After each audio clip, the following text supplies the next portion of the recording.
Ito yung nagkakabit tayo nito guys, no. Ayan yung flashing lead, no. Actually pwede niyo naman gawing park light to eh. Kaso nagbi-blink na lang, pero usually ginagamit lang to pang signal light. Ayan siya. Uy, nalaglag. So kinabit natin sa dito guys. Ang naging issue niya guys, kapag kinabit natin siya sa mga XRM, mga Smash, mga MIUI 125, yung isa lang yung ganito guys ba? Yung bulb. Ayan o. So isa lang yung signal light indicator niya, isa lang. Hindi tulad ng iba na iba yung signal light indicator sa kabila at iba din yung signal light indicator dito sa kabila. So magkaiba yung bulb ng kanyang left and right. So dito sa XRM 125 is isa lang, no? Isa lang bulb niyan, ayan oh. Ayan, ito yung kapag nag-signal tayo guys, signal natin. I-signal natin siya, nakailaw yan lahat. Ayan oh. Para siyang naka-hazard guys. Yan yung aayusin natin ngayon. Ayan oh, naka-hazard siya. No. Naka-hazard siya.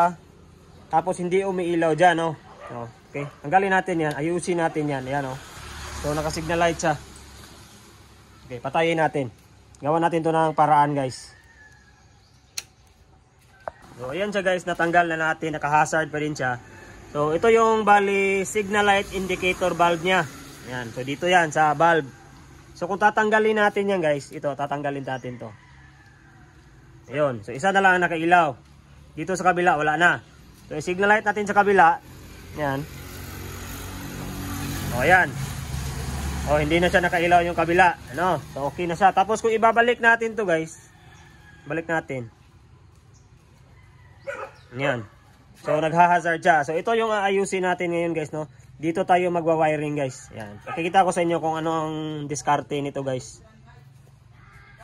Okay, ito na guys. Naputol na natin guys, no, yung sky blue at orange yan. So nagdugtong lang tayo guys, no, kasi sobrang ikli na ng wire. Ayan, maikli na yung wire.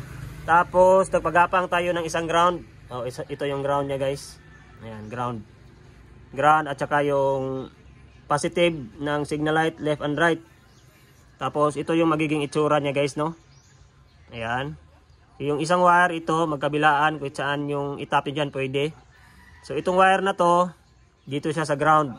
Ayan, sa ground. Itong isang wire. Ayan. At saka itong isang dalawang diode naman. Ayan, dito sa ano, left and right signal light nyo. Ayan. Ganyan yung position niya. Ganyan. Kahit nagkabaliktaran, pwede ganyan. Pwede ganyan. At itong diode nyo, kita nyo yung may puti dyan. Ayan o. Yung puti, kita yung puti. Ayan. So dyan siya, pa-connect nyo dyan dito sa isang wire. Ayan. Sa orange wire. Okay. So itap natin, ganyan. Tsaka yung isa naman dito sa ground. Ayan, yan yung ground. Ito. Ganyan. So itap natin guys ha. Ito natap na natin. Ayan, ganyan lang siya guys oh. Ayan. So dalawang positive, left and right. Diode. Tap nyo dito. Tsaka magpagapang kayo ng ground. Ayan, ground. Pinagapang natin dito yung ground. Ayan, ground. So, ganyan. So, testingin natin guys. Try natin. Okay. So, signal light tayo guys. Ayun. So, hindi na nag-hazard guys, no? Ayan. Kung gusto nyong ano guys, mag-blink to guys, magpalit kayo ng electronic nga flasher, no?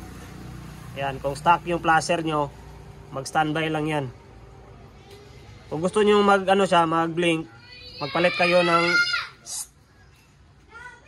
ng electronic flasher. Ayan, sa kabila naman. Ayan o. Hindi na naka-hazard guys. Okay, ganyan lang gawin nyo guys, no? Sa kabila, lipat tayo.